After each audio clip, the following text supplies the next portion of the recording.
The OSS Group talk how regulation around the world will help crypto and how most people don't really understand the market. You said you come from a more traditional background as well. I assume you've been meeting with banks and people like that. What have you say about in terms of the regulation side? What is your perception? Are the banks really getting on board with the regulation as well? And what do you see kind of moving forward? Are you positive about the direction it's going in? I think first of all, banks and most people don't understand crypto in the sense that crypto and blockchain is totally transparent, and obviously the negative, the hacks, the negative press, people using Bitcoin for dubious transactions and means, that obviously adds to it. But once you do compliance on a crypto seller, for example, it's a lot easier because you can trace back the entire history of the coins.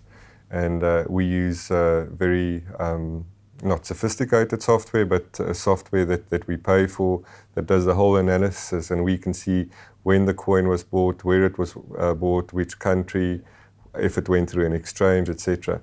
And once the banks understand that the process is actually transparent in terms of proving where the crypto comes from, their stance kind of changes, and that's a job that we're doing. And that's one of the reasons why we're talking to banks like Dukascopy to work with them. What do you think other countries around the world need to sort of learn? And you're from Israel yourself, which is not crypto-friendly country. You can say it. Yeah. What do you think the lessons that need to be learned are, and what needs to be implemented moving forward? People need to understand what is cryptocurrency in total.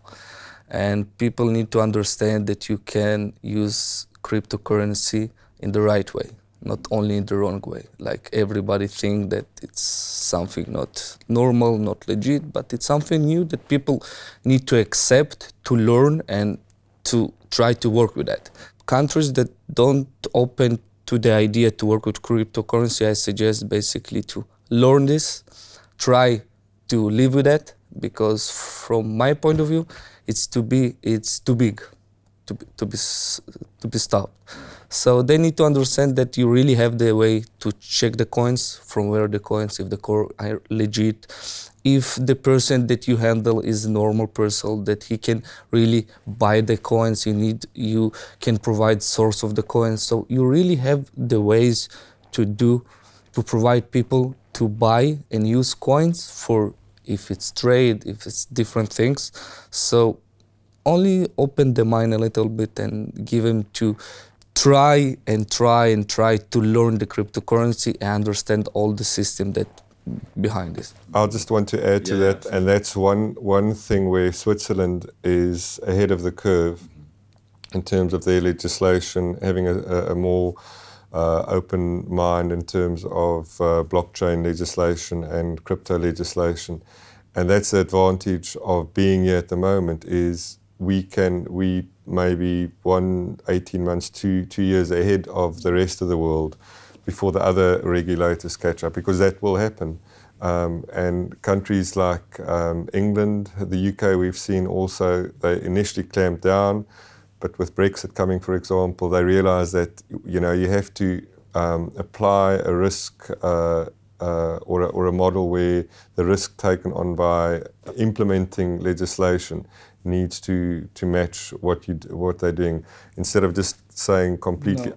Because believe me, I was also a big opponent of Bitcoin, etc. in the beginning. But as you get exposed to it, I don't want to say sucked into it, but exposed to it, you realize that in my opinion, the tipping point has happened. There's more than enough people that's using it, not just as an investment, but actually as a payment method. We deal with one individual. He employs 60 people. He pays all his staff in crypto. So and that will happen more and more. But Switzerland is definitely at the forefront in terms of legislation, and that's important. Guys, thanks so much for speaking with us. It's been a real pleasure. It's really exciting what you're doing, and I wish you all the best of luck for the future. Thank you very much. Thank you.